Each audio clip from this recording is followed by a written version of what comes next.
నమస్తే, welcome to Aadya media. నేను మీ స్వర్ణ. ప్రస్తుతం మనతో పాటు ఉన్నారు సీనియర్ జర్నలిస్ట్, సినీ పరిశోధకులు ఇమంది రామారావు గారు. నమస్తే అండి రామారావు గారు. రామారావు గారు, ఏపీలో పవన్ కళ్యాణ్ గారి ప్రభంజనం స్టార్ట్ అయింది అంటున్నారు. మరోపక్క వారాహి ఇంకా మోలే ఉంది, రోడ్డు మీదకి రాలేదు. ఎలా ప్రభంజనం అయిందంటారు? ప్రభంజనం వేరు, వారాహి వేరండి. వారాహి ఉంటే ప్రభంజనం అవుద్దా? వారాహి లేకపోతే ప్రభంజనం అవ్వదా? దానికేముంది, ఎక్కడ చూసినా ఈరోజు పవన్ కళ్యాణ్ తాలూకు పేరు చెప్పుకుంటున్నారు. ఇది మనకేంటంటే, నేను గమనించినంత వరకు ప్రకాశం జిల్లా,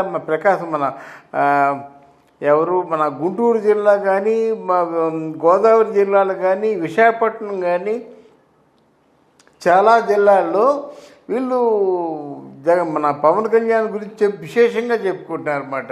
ఇనానిమస్గా ఆయన కోటేస్తూ ఉంటున్నారు. అందువల్ల వారాహి ఉంది, రావచ్చు రాకపోవచ్చు, కాళ్ళు తిరగచ్చు తిరగకపోవచ్చు. అయినతే మాత్రం ప్రతిదానికి ఏదో ఒక పెట్టి ఆయన్ని నిందించకపోయినైతే ఆయనలో ఉన్న సామర్థ్యాన్ని, ఆయనలో ఉన్న నిజాయితీని అర్థం చేసుకోవడం ప్రయత్నం చేయాలి కదా. ఎలా అర్థం చేసుకుంటామండి? ఏపీ ప్రజలు ఎలా అర్థం చేసుకోగలుగుతాము అని ప్రశ్నిస్తున్నారు. ఎందుకు అని అంటే, డిసెంబర్లోనే ఎన్నికలు వచ్చే ఛాన్సెస్ ఉన్నాయి అంటున్నారు. మహా అయితే 6 నెలలు కూడా లేదు. మరి ఎప్పటి నుంచి మొదలవ్వాలి? ఎంతో ఆర్భాటంగా వారాహిని తీసుకొచ్చారు, మరి షెడ్ లో పెట్టేస్తే ఎలా? సరేనమ్మా, 170 సీట్లు గెలుస్తూ ఉన్నారు వైఎస్ఆర్సీపీ అండి. మరి ఈ 4 సంవత్సరాల్లో అంటే ప్రజలు ఏమనుకున్నారు? పూర్తిగా వ్యతిరేకత వచ్చేసింది. అంటే ఒక్కరోజు ఒక సంవత్సరం తీసుకున్న నిర్ణయాల మీద ఏది డిపెండ్ అయి ఉండదు. ఈ 4 సంవత్సరాలు చూసినట్టయితే పవన్ కళ్యాణ్ జనంలోకి వెళ్ళిపోయి వాళ్ళ కష్టాలు సుఖాలు తెలుసుకొని ఎంతవరకు సహాయం చేశారు. ఈ మన జగన్మోహన్ రెడ్డి తాలూకు ఆ వర్గం, జగన్మోహన్ రెడ్డి అండ్ కంపెనీ ఎంతవరకు ప్రజల్లోకి వెళ్ళి ప్రజలకి అండగా ఉన్నారన్నది ప్రజలు బాగా తెలుసు.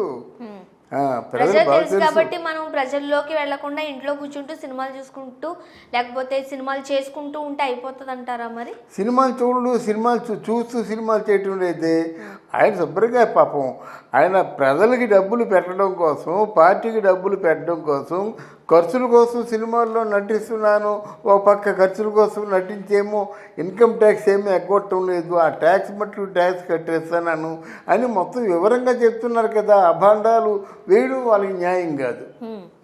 అభాండాలు వేయడం న్యాయం కాదు. అయితే వారాహిని ఆంధ్రప్రదేశ్ ప్రజల కోసం అయితే తయారు చేయించలేదంటారా? లోపల చూపించి ఆర్భాటంగా అలా ఇలా తీసుకొచ్చామని చూపించి మళ్ళీ లోపల పెట్టడానికే వారాహిని తీసుకొచ్చారా?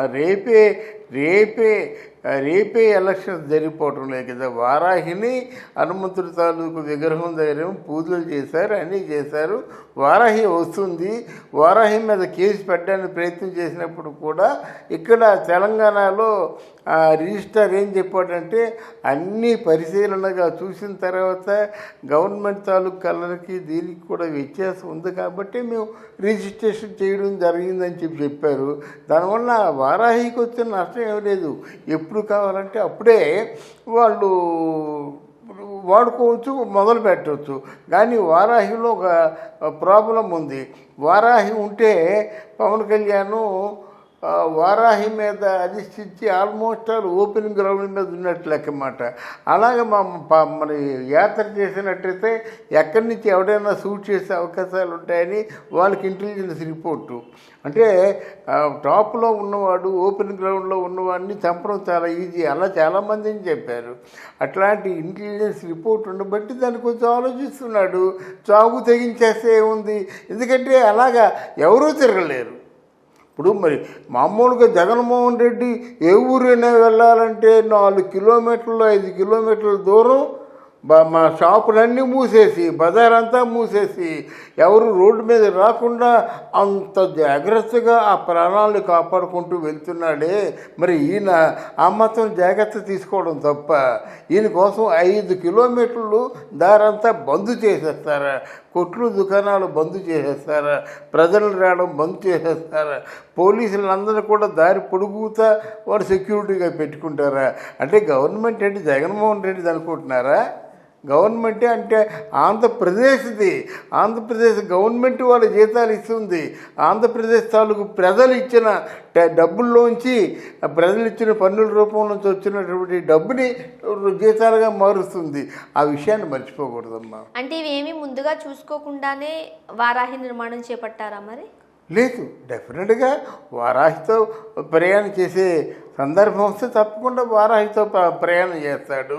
ఇప్పటికే పవన్ కళ్యాణ్కి చాలామంది కూడా హెచ్చరికలు చేశారు, నువ్వు జనంలో దూసుకుపోతున్నావయ్యా. ఇలాగే రాజీవ్ గాంధీ కూడా జనంలో దూసిపోవడం వల్లే ప్రమాదం ఏర్పడింది, ఏమో ఎప్పుడేం జరుగుతుందో అని ఒక ఇంటెలిజెన్స్ రిపోర్ట్ ఉంది కనుక అది ఒక ఆయన మీద, పవన్ కళ్యాణ్ మీద ఒక లైఫ్ థ్రెట్ ఉందనేటువంటి ఆ విషయం సమాచారం బయటపడింది కనుక ఆయన తీసుకోవాల్సిన కొద్ది చిన్నపాటి జాగ్రత్తలు తీసుకోవడం కూడా తప్పంటే ఎలాగనుకోవాలమ్మా. గడప గడపకి నేతలు కావచ్చు లేకపోతే రాజకీయ నాయకులు వెళుతూ ఉంటేనే ప్రజల్లో గుర్తుండట్లేదు. అలాంటిది ఎప్పుడో ఒకసారి ప్రజలను పలకరిస్తూ మిగతా టైం అంతా కూడా సినిమాలు చేసుకుంటూ ఉంటే పవన్ కళ్యాణ్ ఎంతమంది గుర్తుంటారు అనేది కొంతమంది వాదన.